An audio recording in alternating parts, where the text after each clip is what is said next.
Good day sa inyo mga kabiker at lalong-lalo na sa mga nakakapanood ngayon. Ikaw yung tinutukoy ko. Salamat sa pag-click ng video ito. I believe na gusto mong malaman yung i-share ko ngayong umaga. No? So bagong lahat, pinupuri ko muna ang Panginoon at pinasasalamatan dahil makakapagbahagi tayo ng simpleng tutorial pero napaka-importante. Dahil hindi lang ito yung video natin, napakarami nating tutorial, 150 plus na tutorial lang. At dahil sa napapindot ka sa video natin, hindi ka magsisisi. Isang bagay na hindi ka mag-aatubiling subscribe yung channel natin, i-like and i-share ito sa ating channel. Kaya, so yun lang, mag-intro na tayo para makapagsimula na tayo. Okay, meron tayong makina dito. Rusi Charger 125, push rod type. Pwede rin ito sa mga 125, EXT, Honda Alpha 125 at Rakal. So yun yung mga kaparehas niya. So i-share ko nga sa inyo mga iba't ibang naririnig natin na tunog. Ang tunog na naririnig natin ay mapapagastos tayo o hindi. Daan natin mga kabiker, maraming buraot ngayon. So kaya nga i-share ko sa inyo ito, mga naririnig natin na tunog para tayo mabahala o mapabunot pa ng tinatago nating pera, no? Minsan kasi kaya hindi na natin napapagawa yung motor natin. Ang masakit talaga, wala tayong pera. So ngayon ipapakita ko sa inyo yung side by side at saka sa top side. So unahin natin dito sa left side ng makina. So yung tunog na maririnig natin dito, no? Dito kasi sa left side, ang mga maririnig natin dito, yung lagitik. Kabiker, hindi ba sa head yun? Yung lagitik naririnig din natin dito. Bakit po? Kasi meron po tayong cam follower dito at saka cam lobe. So may mga videos tayo na pinakita ko. Itong cam gear, merong cam lobe to. And then yung connection nito sa ibabaw, meron siyang cam follower na napupudpud din. Ito, no? Yung cam lobe may mga malalim na malagitik na to, no?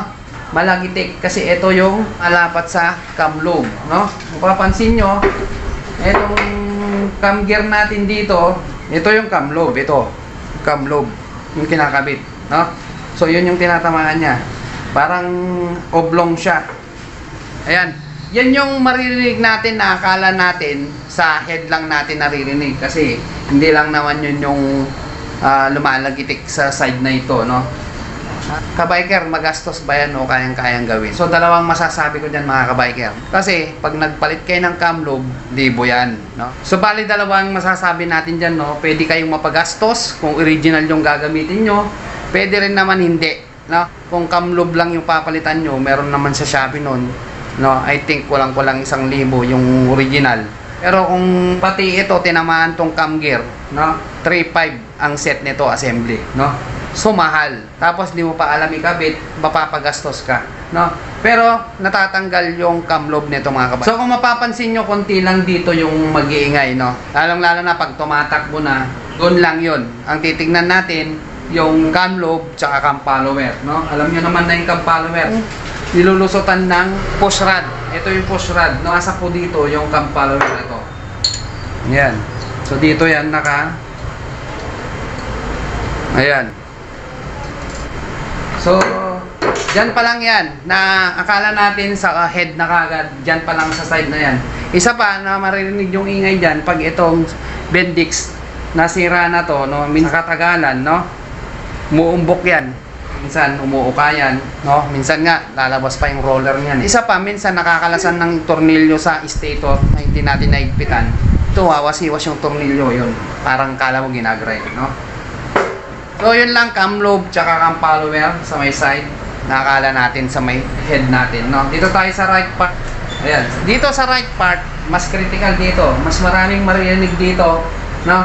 Kumpara doon sa left side ng ating makina. Dito sa right side, marami. Unahin natin sa clutch housing, no? So, anong nag-iingay dito? Kung sa may gear na to, meron siyang clutch damper. Yan yung pinapalitan dyan. Pag alam natin na umuugan ng ganyan, ito kasi hindi pa umuugan, no? Pag umuugan ng ganyan yan, yung damper niya, yun na yung papalitan, no? So, kabiker, magastos ba yung pagpapalit ng clutch damper, no? Actually, katamtaman lang. Kasi ang pagpapalit ng clutch damper, syempre, kung di mo naman alam ikabit, kasi nire-rebit nga ito, tinatanggal muna to, tapos ikakabit yung panibago. So, yung clutch damper kasi 200 pesos. Yan. I think sa Shopee meron mga Honda na clutch damper, no? Yun yung maingay na parang helicopter din ng tunog kasi iba-iba yung tunog sa mga barako, idler gear, yun. Maingay din yun na parang ganun din ang tunog, no? So dito sa right side na to, isa sa mga nag-iingay, ito, clutch damper natin kailangan ng palitan, no? Ano pa? So yung susunod naman natin na tunog, naririnig natin na akala mo pusa, no? Yung nyaw, ngaw. So nagngangaw-ngaw siya, no? Kadalasan dyan ang problema mga ka-biker, itong drive gear. Ayan. Drive gear o primary gear. Dito sa clutch gear natin, dito, so hindi na siya masyadong magandang lapat. So sumasala na siya doon sa clutch gear natin. So ka-biker, magastos ba yan? Number 1 niya, magastos yan mga ka-biker. Kasi yung original nito mga ka-biker sa Honda, kabili ako nito 1.8, no? So nagpalit kami ng ganyan 1.8. So yun yung presyo niya, no? Mahal. Eh paano kung hindi mo pa alam ikabit? Siyempre dito kakalas ka pa, no? Siyempre diretso change oil na yon, labor pa ng mekaniko. So magastos talaga, no? Eh marami na ngayong buraot, no? So mapapagastos tayo, lalo na pag ito yung binili natin. Pero ang maganda nito, para hindi tayo makapagastos, mag parts out na lang tayo. Same model ng motor natin. May mga parts out kasing ganito, original pa, no? So dito, yun lang yung nakikita kong pwedeng magingay. Siyempre dun sa mga makakapanood, share nyo kung meron kayong naririnig para mai-share natin dun sa mga ka-biker natin.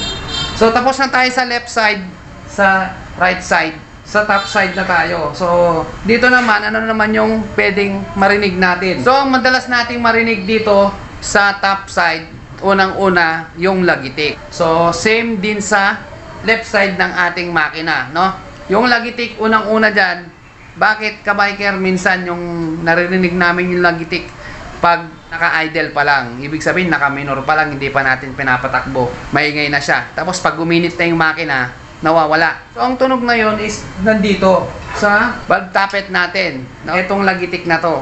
Itong valve tappet natin, medyo maluwag. Idle pa lang, minor pa lang, maingay na siya kasi maluwag. Pero pag uminit na yan mga ka-biker, nawawala na. Alam naman natin, pag ang metal part ay uminit, nag-expand yan. Pag malamig ang makina, kay start pa lang natin, maingay na siya, bigyan pa natin ng konting sikip yung valve clearance natin para malesen natin kahit na konti, no? Actually, mga clearance talaga na nawawala yung lagitik.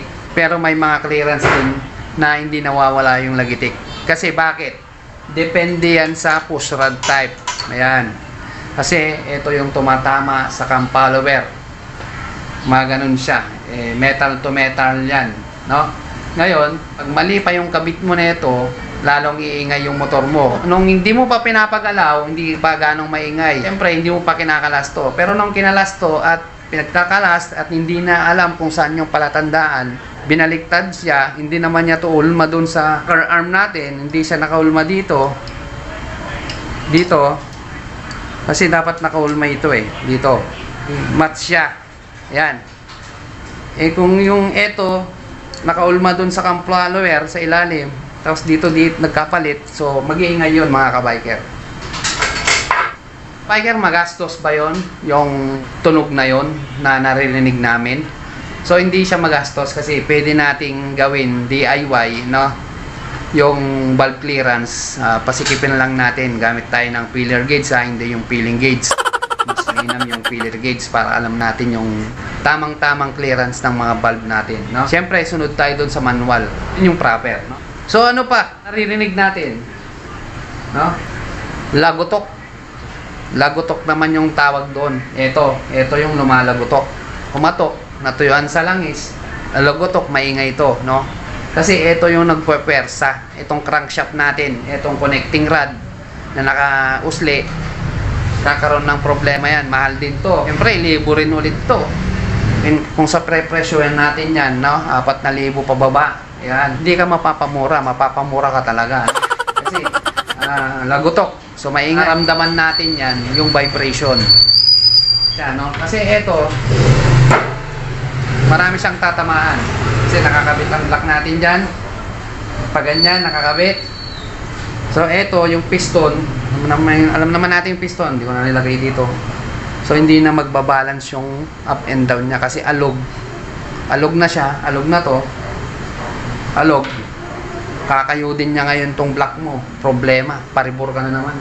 Magastos, no?